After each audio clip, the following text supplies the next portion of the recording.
Are you scared of your Instant Pot? Well, I used to be. In fact, I delayed getting an Instant Pot so long just because I was really intimidated by it. I didn't know how to use one. I grew up using pressure cookers. We canned growing up, so I used the ginormous pressure cooker that's like 2 feet tall. And I've also used smaller ones. But when it came to actually using an Instant Pot, I was like, yeah, I don't think I want to hop on that train. No, thank you. But the reality is it's not all that hard, and it's actually safer and easier than using traditional pressure cookers. I know, because I did a lot of research to assure myself whether or not it was. So I thought today I would pull mine out and walk you guys through it. How do you actually use one? And it is early in the morning. I may miss things, and if I do, please bear with me, and feel free to drop it in the comments if I missed a feature, or you want to share your favorite way to use an Instant Pot. I would love to hear more. I use it for some things pretty consistently, and then not at all for others.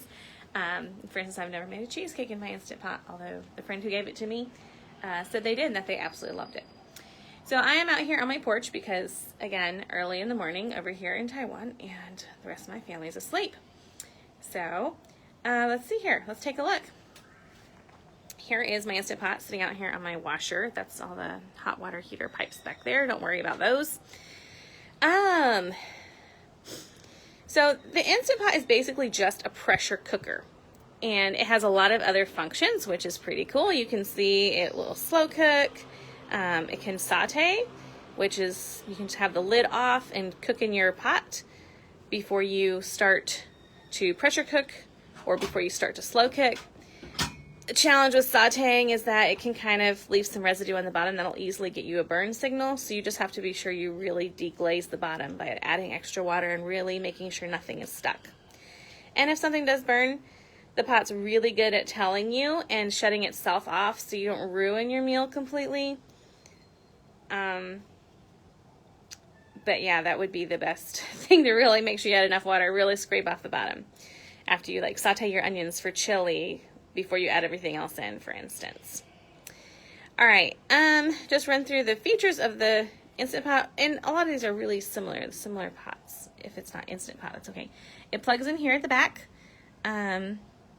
It's a removable cord, at least for mine. And there's this ring inside the lid that has to seat securely.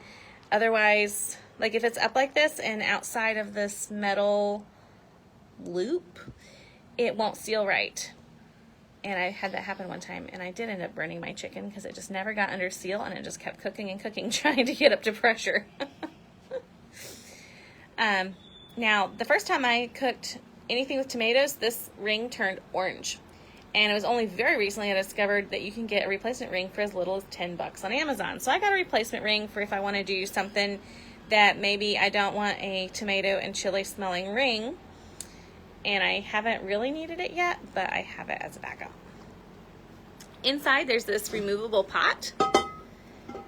And inside, there is, you can push down on this. This is what the pot sits on and kind of tells the Instant Pot that there's pressure in there. You always want this inside to be completely dry. You want the outside of this removable pot to be completely dry. And that is how the cooking happens. It only cooks from the bottom. So my favorite feature on here is pressure cooking because, for one, that was what it was made for, and two, I have a crock pot, so I don't usually use this when I want to slow cook something. When I pressure cook, you need a minimum this is a 6-quart pot. You need a minimum of 1 cup of water inside here, just so that it won't burn. So you always put in 1 cup of water. Sometimes you can lay like a trivet, which is like a little rack to kind of get your food up out of there. And you can lay meat on top of that. When I cook barbecue ribs, I put in the cup of water, and then I put my meat on top of the rack and let it cook down. And it doesn't really fall through. I thought it would, but it does not. Depending on, well, I've never had my meat fall through, even once I got really super tender ribs. And then once you get your meat in there and your water, you're going to just put your lid on and push it over to seal. If it is plugged in, this will come on. And I guess I really should figure out how to plug it in. Get that part, plug my dryer since I'm not using it. Plug this in instead. Sorry about that. Okay. Oh, here we go. Yay, it's here. All right, so once you have the lid on and it is plugged in, it just says off. So if you want to pressure cook, you just click pressure. And you can even set all this up without the lid on. Your pressure level you can change by clicking here, and it'll go from normal, or from low pressure to high pressure, sorry. And I leave it on high pressure.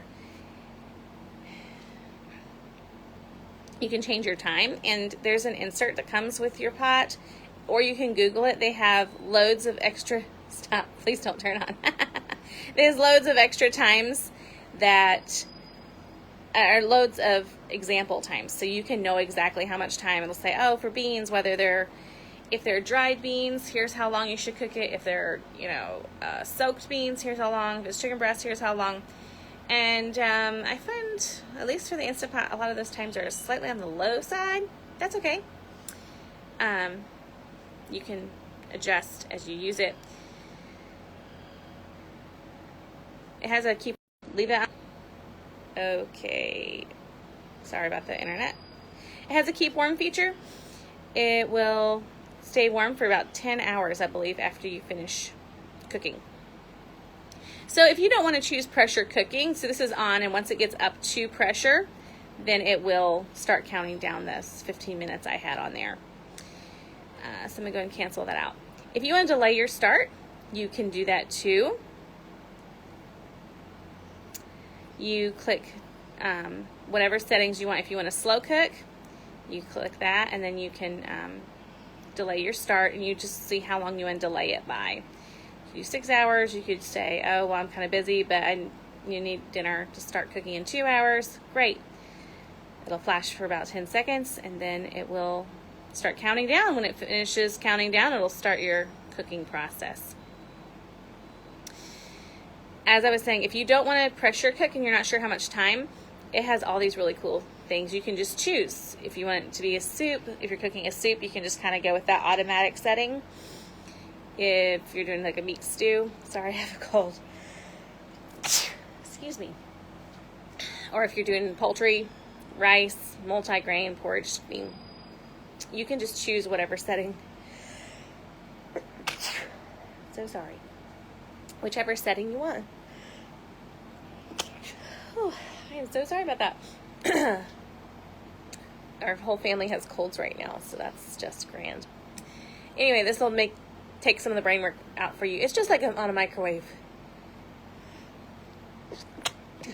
Just like on a microwave, if you choose one of those settings that's preset for you, as opposed to typing in your time. That's about how that is. Okay, so one thing you have to be very careful of is if you take your lid off, you want to check it, maybe it finished, you decide, oh, it's not enough time, I need to put my lid back on and I would like to cook it maybe 3 more minutes. And you put it back on.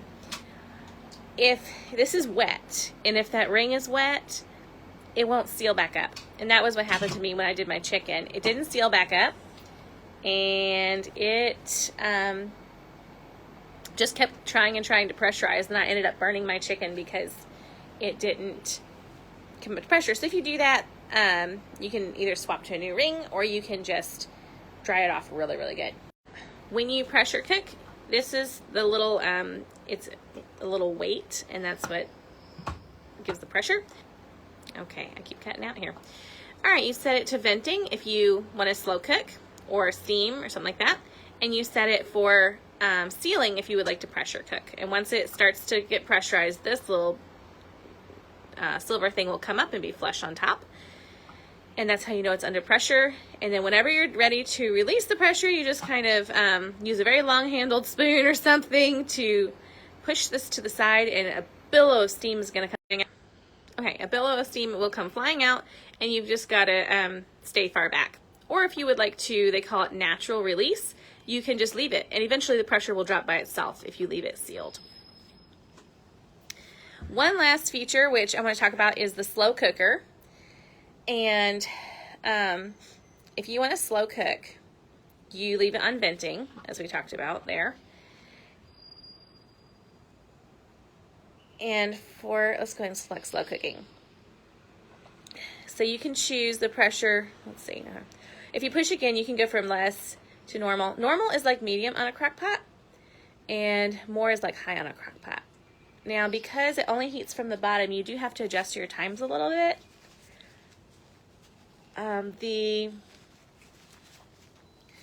When you do it on normal level, you can do the same amount of time. Like if your crock pot calls for 4 hours on medium, you can do 4 hours on normal in the Instant Pot. But if your crock pot calls for high, you actually need to add 15 minutes to every hour that your recipe says. So if it says 4 hours on high, you're going to need 5 hours. That's, 1 hour and 15 minutes, 2 hours and 15 minutes, 30 minutes.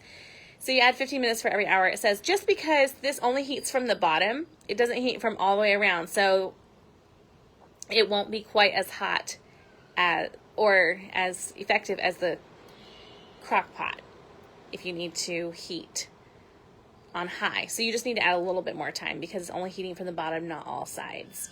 And again, you can choose your amount of time, how long you want to use your plus or minus buttons to see how long you want to cook for.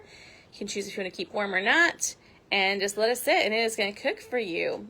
And your dinner will be ready in 5 hours. Making sure that it's not sealing. If you do have like a glass lid or something that can fit on top, that can fit on top of here for crock potting, that's fine because there's no steam release with this other sealing lid, and that can be a little tricky. You can use a regular lid if it fits on here or not. If not, you could take the seal out if you want better venting. And you don't need quite as much water on a crock pot recipe just because when you do it in the Instant Pot, the water doesn't dissipate. I'm going to cancel this. And whenever it does finish its time for cooking, whether it's slow cooking or pressure cooking, it'll just shut off by itself. And I've just trained my kids. They're absolutely not to touch any of the buttons, no matter whether it's plugged in or sitting on the shelf or ever, because they get pretty excited about stuff like that. Oh, Mary, I'm so excited that helped you. Is the seal the red thing? Yes. Well, it's supposed to be clear like this one, but the first time I cooked chili, it completely discolored. And it still has like a tomatoey smell, but it hasn't affected or seeped into other food I cooked. So that has been why it's discolored and wonky looking. But yeah, it's supposed to be clear, and you can get them like for $10 on Amazon. I saw blue ones or different things like that. So yes, that is the seal. And I think that's everything. Thanks for joining me on my porch early in the morning, putting up with my weird internet and my cold. Sorry about that, but thank you so much for joining, and I hope that kind of breaks down the Instant Pot for you, that it won't be quite so scary. I was definitely scared of mine. Oh, you have a red seal actually for yours. Oh, that's awesome, Richie. No, I bought my extra one because mine turned red and I couldn't clean it, and I was like, I really just want a clean one. So I bought it. It wasn't even $10. It was 9 something on Amazon. But I didn't know they had red ones. That's cool. So you can pick your color. All right, thank you guys so much, and I hope you enjoy the rest of the conference. If you have any more questions, drop them down below. I or someone else with an Instant Pot would be happy to answer them. Y'all have a great day.